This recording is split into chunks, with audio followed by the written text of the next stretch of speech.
कारगिल युद्धाची युद्धभूमी द्रास येथे भारतीय सैन्य दलाच्या शौर्याची ओळख पुढील पिढ्यांना व्हावी यासाठी सरहद्द संस्थेच्या पुढाकाराने तयार करण्यात येत असलेल्या लेझर शोच्या निर्मितीसाठी महाराष्ट्र शासनाने 3 कोटीचा निधी देण्याचं शिंदे यांनी गतवर्षी जाहीर केलं होतं. यंदा कारगिलच्या विजयोत्सवात सहभागी होण्यासाठी ते गेले असता आपण दिलेला शब्द पाळत त्यांनी हा 3 कोटींचा निधी भारतीय सैन्य दलाच्या अधिकाऱ्यांकडे सुपूर्द केलाय. कारगिल युद्धाला 26 वर्ष पूर्ण होत असल्याच्या निमित्तानं भारतीय सैन्य दल, सरहद संस्था, पुणे तसंच आरहम फाउंडेशनच्या पुढाकाराने आयोजित करण्यात आलेल्या सरहद्द शौर्यथॉन 2025 या स्पर्धेचं उपमुख्यमंत्री एकनाथ शिंदे आणि केंद्रीय संरक्षण राज्यमंत्री संजय सेठ यांनी झेंडा दाखवून उद्घाटन केलं. यावेळी भारतीय सैन्य दलातील प्रमुख अधिकारी, सरहद्द संस्थेचे संजय नहार आणि इतर अधिकारीही उपस्थित होते. कारगिलच्या युद्धात भारतीय सैन्य दलांनी पाकिस्तानला पराभवाची धूळ चारत आपल्या मायभूमीचं रक्षण केलं. भारतीय सैन्य दलाचं शौर्य, धाडस आणि बलिदान यांना सलाम करण्यासाठी या शौर्यथॉन स्पर्धेचं आयोजन करण्यात आलं होतं. विशेष म्हणजे समुद्र सपाटीपासून 10,800 फूट उंचीवर ही मॅरेथॉन स्पर्धा आयोजित करण्यात आली होती.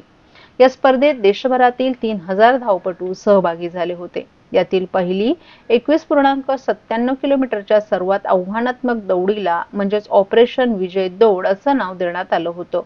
ही दौड कारगिल वॉर मेमोरियल पासून सुरू होऊन वळसा घालून पुन्हा तिथेच येऊन तिची सांगता करण्यात आली. तर 10 किलोमीटर लांबीची दुसरी दौड ही टोलिलिंग दौड म्हणून ओळखली गेली. तर तिसरी दौड ही 5 किलोमीटर लांबीची टायगर हिल दौड म्हणून ओळखली गेली. तर चौथी आणि शेवटची म्हणजे 3 किलोमीटर लांबीची फ्युचर हिरोज दौड या नावानं ओळखली गेली. या सर्व स्पर्धेत विजयी ठरलेल्या स्पर्धकांना यावेळी मान्यवरांच्या हस्ते सन्मानित करण्यात आलं. यावेळी स्पर्धेबद्दल बोलताना एकनाथ शिंदे यांनी या स्पर्धेत सहभागी झालेल्या सर्व स्पर्धकांच्या मनात देशभक्तीची भावना निर्माण करणं आणि कारगिल युद्धात शहीद झालेल्या भारतीय जवानांच्या हुतात्म्यांचं स्मरण करणं हाच उद्देश असल्याचं सांगितलं. तसंच या स्पर्धेचं यशस्वी आयोजक संस्थेचेही आभार मानले. या उद्घाटन सोहळ्यानंतर शिंदे यांनी कारगिल येथील ऑपरेशन विजयमध्ये शहीद झालेल्या जवानांच्या स्मृतीस्थळाला भेट देऊन त्यांना मानवंदना दिली. तसंच कारगिल येथील युद्ध संग्रहालयाला भेट देऊन त्याचीही पाहणी केली. द्रास येथील लष्करी तळावर लेझर शोच्या निर्मितीसाठी महाराष्ट्र शासनाच्या वतीनं देण्यात येणारा 3 कोटींचा धनादेश लष्कराचे core lieutenant commander Hitesh Bhalla यांच्याकडे शिंदे यांनी सुपूर्द केला. गतवर्षी मुख्यमंत्री असताना आपण कारगिलला आलो असता या लेझर शोसाठी निधी देण्याचं आपण मान्य केलं होतं. त्यानुसार आपण दिलेला शब्द पाळल्याचं शिंदे यांनी यावेळी प्रसिद्धी माध्यमांशी बोलताना सांगितलं. अबू आझमी ही महाराष्ट्राला लागलेली कीड असून कायम प्रक्षोभक वक्तव्य करून महाराष्ट्रातील वातावरण खराब करण्याचं काम करत असल्यानं सरकारनं त्यांच्यावर कडक कारवाई करावी अशी मागणी राष्ट्रवादी काँग्रेसचे मुख्य प्रवक्ते आनंद परांजपे यांनी माध्यमांशी बोलताना केली आहे. आषाढी वारीला 800 वर्षाची परंपरा आहे. आषाढी वारी ही महाराष्ट्राची सांस्कृतिक, धार्मिक, आध्यात्मिक ओळख आहे. संत श्रेष्ठ ज्ञानेश्वर माऊलींच्या आळंदीवरून पालखी निघत असते. संत तुकारामच्या देहू येथूनही पालखी निघते. लाखो वारकरी पायी चालत पंढरपूरला विठोरायाच्या दर्शनासाठी जातात. त्यावेळी मुस्लिम समाजाचे अनेक बांधवही या वारीत सहभागी होतात आणि वारकऱ्यांना सेवा देतात. याची आठवणही आनंद परांजपे यांनी अबू आझमी यांना करून दिली आहे. कायम हिंदू मुस्लिम राजकारण करून अबू आझमी प्रक्षोभक वक्तव्य करत आहेत. त्यामुळे त्यांच्यावर कडक कारवाई सरकारनं करावी असं पत्रकारांच्या प्रश्नांना उत्तर देताना परांजपे यांनी स्पष्ट केलं. महाराष्ट्राची भाषा ही मराठीच आहे. त्यामुळे मराठी भाषेचं कुठेही नुकसान होईल अशा प्रकारचा निर्णय महायुतीचं सरकार कधीही घेणार नाही अशा शब्दात एका प्रश्नाचं उत्तर देताना त्यांनी भूमिका स्पष्ट केली. मराठी भाषा महाराष्ट्राची आहे. अभिजात भाषेचा दर्जा हा लोकप्रिय पंतप्रधान नरेंद्र मोदी यांनी दिलाय. हे देखील विसरता कामा नये. राज्य सरकार मराठी भाषेविषयी संवेदनशील आहे असंही परांजपे यांनी सांगितलं.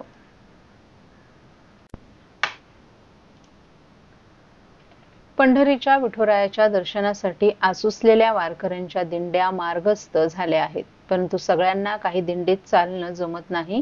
अशा भक्तांसाठी लालपरीनं पंढरीला जाण्यासाठी सोय केली. 6 जुलै रोजी आषाढी एकादशी निमित्त पंढरपूरला जाण्यासाठी एसटी महामंडळाच्या ठाणे विभागातील सर्व आगारातून 2 जुलैपासून जादा बसेस सोडण्यात येणार आहेत. तसंच 6 ते 13 जुलै दरम्यान पंढरपूर येथून भाविकांसाठी परतीच्या वाहतुकीची सोय करण्यात आली आहे. ठाणे विभागातील ठाणे बसस्थानक, भिवंडी, कल्याण, विठ्ठलवाडी, डोंबिवली, वाडा, शहापूर, बोरिवली येथून 2 जुलैपासून पंढरपूरसाठी बसेस सोडण्यात येणार आहेत. त्यासाठी वैयक्तिक आणि समूह पद्धतीनं आरक्षणाची सोय महामंडळानं केली आहे. 75 वर्षांवरील ज्येष्ठ नागरिकांसाठी अमृत ज्येष्ठ नागरिक योजना आणि महिला सन्मान योजनांचा लाभही संबंधित प्रवाशांना या सेवेत घेता येणार आहे. महाराष्ट्रातील भगिनींना आधार देणारी राज्य शासनाची मुख्यमंत्री माझी लाडकी बहीण योजना. या योजनेअंतर्गत अल्प उत्पन्न गटातील 21 ते 65 वयोगटाच्या भगिनींना मिळणार दरमहा 1500 रुपयांची मदत. अर्ज करण्यासाठी 31 ऑगस्ट 2024 पर्यंत मुदतवाढ. कुटुंबाचं वार्षिक उत्पन्न 2.5 लाख रुपयांपेक्षा कमी असलेल्या महिला पात्र. कुटुंबाकडे पिवळं किंवा केशरी रेशन कार्ड असल्यास उत्पन्नाचा दाखला आवश्यक नाही. पांढरं रेशन कार्ड असेल किंवा रेशन कार्ड नसेल तर कुटुंबाचं वार्षिक उत्पन्न 2.5 लाखांपेक्षा कमी असल्याचा दाखला आवश्यक. योजनेसाठीचा ऑनलाईन अर्ज नारी शक्ती दूत ॲप वरून किंवा पोर्टलवर भरता येईल. ज्या भगिनींना ऑनलाईन अर्ज भरता येत नसेल त्यांच्यासाठी अंगणवाडी, ग्रामपंचायत, वॉर्ड ऑफिस, सेतू सुविधा केंद्रामध्ये किंवा आशाताई बचत गटाच्या CRP यांची मदत उपलब्ध. आता आपल्याला अभिमानानं म्हणता येईल, सुखी आणि सुरक्षित आहे माझी लाडकी बहीण.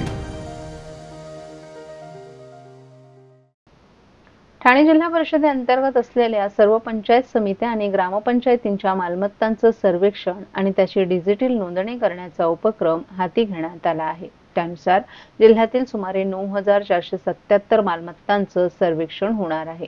या नोंदी ऑनलाईन प्रणालीमध्ये अपलोड केल्यानंतर ग्रामपंचायतींना एका क्लिकवर मालमत्तांची माहिती मिळणार आहे. शहरांप्रमाणेच आता ग्रामपंचायत हद्दींमध्येही मोठ्या प्रमाणात बांधकामं सुरू झाली आहेत. अनेक वेळेला इमारती बांधताना शासकीय भूखंडावर अतिक्रमण केलं जात असल्याचं निदर्शनास आले. मात्र आता या प्रवृत्तींना आळा बसणार आहे. जिल्हा परिषदेनं ग्रामपंचायतींकडील इमारती, त्याभोवतालची मोकळी जागा, खुले भूखंड, इमारतींना विना असलेल्या जमिनी आणि जंगल मालमत्तांचं सर्वेक्षण करून ऑनलाईन मालमत्ता नोंद प्रणाली तयार केली आहे.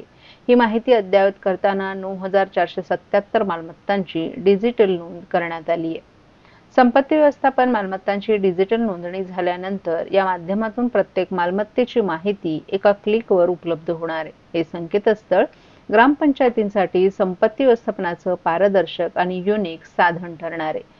या उपक्रमामुळे ग्रामस्थ, ग्रामपंचायती आणि प्रशासन यांच्यात समन्वय आणि पारदर्शक कार्यपद्धती निर्माण होईल. ही डिजिटल प्रणाली केवळ मालमत्ता नोंदींसाठीच नव्हे तर मालमत्तेचं संरक्षण, नियोजन, सुविधा, उपलब्धता, देखभाल आणि उत्पन्न वाढ यासाठी सुद्धा अत्यंत प्रभावी ठरेल असा विश्वास जिल्हा परिषदेचे मुख्य कार्यकारी अधिकारी रोहन घुगे यांनी व्यक्त केलाय. ठाण्याचे जनसेवक आमदार संजय केळकर यांचा जनसेवकाचा जनसंवाद हा उपक्रम ठाण्यापुरता मर्यादित न राहता मुलुंड, घाटकोपर, दादर, बदलापूर, दिवा, डोंबिवली, कल्याण, पनवेल आणि खोपोलीपर्यंत याची ख्याती पोहोचली आहे. या उपक्रमात नागरिकांच्या समस्यांचं निरसन होत असल्यानं दर सोमवारी आणि शुक्रवारी मोठ्या संख्येनं नागरिक आपल्या समस्या, अडचणी आणि गाऱ्हाणी घेऊन आमदार संजय केळकर यांना भेटण्यासाठी येत आहेत. आज झालेल्या या उपक्रमातही शेकडो नागरिकांनी आपल्या तक्रारी आमदार केळकर यांच्या समोर मांडल्या. त्यामध्ये प्रामुख्यानं मेट्रो कारशेड, शाळा कॉलेज ऍडमिशन, झोपडपट्टी पुनर्विकास, संबंधित फसवणूक असो असे अनेक विविध विषय आमदार संजय केळकर यांच्या समोर मांडण्यात आले. त्यातील काही विषय केळकर यांनी संबंधित अधिकाऱ्यांशी बोलून तिथेच सोडवले. जनसेवकाचा जनसंवाद हा उपक्रम नागरिकांच्या हक्काचा आहे. या उपक्रमात आलेल्या नागरिकांचं समाधान हाच आपल्यासाठी आनंदाचा क्षण असतो. त्यांच्या आलेल्या तक्रारी, निवेदनांवर आमच्याकडून पाठपुरावा होऊन त्या तक्रारी सोडवण्याचा प्रयत्न आम्ही करत असतो. आपल्याकडे येणाऱ्या तक्रारींमध्ये विकासकांनी फसवणूक केलेल्या तक्रारी अनेक आहेत आणि अजूनही येत आहेत. ही बाब अत्यंत गंभीर असून वेळीच जर त्या विभागातील संबंधित अधिकाऱ्यांनी लक्ष दिलं तर नागरिकांची फसवणूक होणार नाही. या फसवणूक झालेल्या नागरिकांशी कुटुंबियांच्या पाठीशी आपण ठामपणे उभे आहोत. त्यांना न्याय मिळेपर्यंत लढा सुरूच ठेवणार असल्याचं आमदार केळकर यांनी सांगितलं. यावेळी खोपट कार्यालयात माजी उपमहापौर सुभाष काळे तसंच इतर पदाधिकारी मान्यवरही उपस्थित होते. दर सोमवार शुक्रवार या ठिकाणी विविध विषय घेऊन नागरिक येतात. मग मेट्रो कारशेडचे विषय असतील, ॲडमिशनचे असतील, पुनर्विकासाच्या संबंधी झालेली फसवणूक असेल, असे विविध अंगी विषय जे आहेत ते या ठिकाणी हक्काने घेऊन येतात आणि आम्ही सोडवण्याचा प्रयत्न करतो. सर, मेट्रोचा जो कारशेडचा विषय आहे तो अतिशय गहन आहे, त्यातील नागरिकांचा त्याला विरोध आहे, तसं फक्त या संदर्भात आपण मध्यस्थी करतो. मोघरपाडा हा जो भाग आहे, या भागामधले जे शेतकरी आहेत त्यांचा विरोध डेव्हलपमेंटला नाही, परंतु त्यांच्याकडे जी त्या ठिकाणी ते वर्षानुवर्ष शेती करत आहेत तर त्याचं त्यांना काय परतावा देणार, काय मोबदला देणार, याच्याकरता ही शेतकरी जे आहेत ते त्रस्त आहेत. आत्ताच 4 दिवसापूर्वी माझ्याकडे 250-300 महिला पुरुष सगळे शेतकरी भूमिपुत्र जे आहेत यांनी माझ्याकडे धाव घेतली होती आणि त्यांनी त्यांचं जे दुखणं आहे, त्यांची जी मागणी आहे, त्यांनी सांगितलं की आम्हाला कारशेड नको असं आमचं वाजव.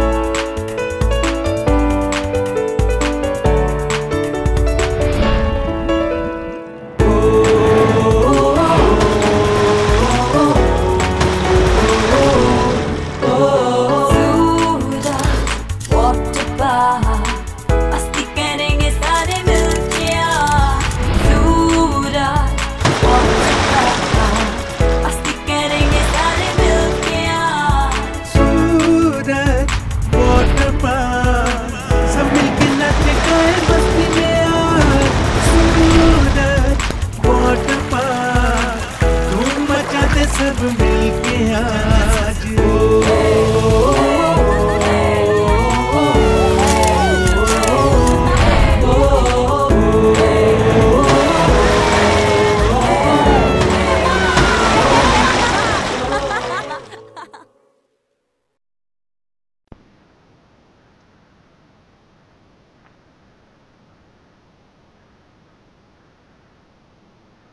शहरात पार्किंगची समस्या जटिल बनली असतानाच ठाणेकरांना आशेचा किरण दिसू लागलाय. नौपाडा येथील शाहू मार्केट आणि गडकरी रंगायतन मासुंदा तलाव परिसरात ठाणेकरांना लवकरच हक्काची 2 नवीन वाहनतळे उपलब्ध होणार आहेत. रंगायतन येथील महाराष्ट्र जीवन प्राधिकरणाच्या भूखंडावर प्रस्तावित असलेल्या या वाहनतळासाठी 50 कोटींचा निधी मंजूर झाला असून कामाचा कार्यादेश देखील देण्यात आलाय. महापालिका निवडणुकीच्या पार्श्वभूमीवर या वाहनतळाचं भूमिपूजन आचारसंहिता लागण्याच्या आधी करण्याचं नियोजन आहे. सुमारे 499 दुचाकी आणि 308 चारचाकी वाहन क्षमता असणारं हे वाहनतळ भूमिपूजन होताच 2 ते 2.5 वर्षात सुरू होईल. ठाणे शहराच्या मध्यवर्ती भागात राम गणेश गडकरी रंगायतन नाट्यगृह आहे. शेजारी मासुंदा तलाव आणि मुख्य बाजारपेठ आहे. या ठिकाणी वाहनांची मोठी वर्दळ असते. गडकरी रंगायतनमध्ये वाहनतळाची सुविधा असली तरी मासुंदा तलाव परिसरात रस्त्याच्या कडेला वाहनं उभी केली जातात, त्यामुळे मोठी वाहतुकीची कोंडी होते. ही बाब लक्षात घेऊन ठाणे महापालिकेनं 10 वर्षांपूर्वी राम गणेश गडकरी रंगायतन शेजारील महाराष्ट्र जीवन प्राधिकरणाच्या मालकीच्या जागेत वाहनतळ उभारण्याचा निर्णय घेतला होता. भूखंड हस्तांतरणावरून वाद निर्माण झाल्यानं हा प्रकल्प रेंगाळला, परंतु अखेर आता त्याला मूर्त स्वरूप देण्याचा निर्णय घेण्यात आलाय. याबाबत गेल्या वर्षी मंत्रालयामध्ये तत्कालीन मुख्यमंत्री एकनाथ शिंदे यांच्या उपस्थितीत झालेल्या बैठकीत भूखंडाची अडचण दूर करण्यात आली. त्यानंतर निविदा प्रक्रिया राबवून आता हे काम प्रत्यक्ष सुरू करण्यासाठी वर्क ऑर्डरही ठेकेदाराला देण्यात आली आहे. पालिका निवडणुकीच्या आधी या कामाला सुरुवात होण्याची शक्यता आहे. दुचाकी आणि चारचाकी वाहनांसाठी स्वतंत्र तळ उभारण्यात येणार आहे. सुमारे 2193.36 चौरस मीटर भूखंडावर नवीन पार्किंग टॉवर बांधण्यात येणार आहे. तळअधिक 7 मजली टॉवरमध्ये दुचाकी वाहनांसाठी पार्किंग व्यवस्था असणार आहे. तळमजल्यापासून ते 5व्या मजल्यापर्यंत सुमारे 499 दुचाकी वाहनं उभी राहतील अशी पार्किंग सुविधा उपलब्ध करून देण्यात येणार आहे. तर दुसऱ्या टॉवरमध्ये तळअधिक 27 लेव्हल्समध्ये 308 चारचाकी वाहनं उभी राहतील अशी व्यवस्था करण्यात येणार आहे.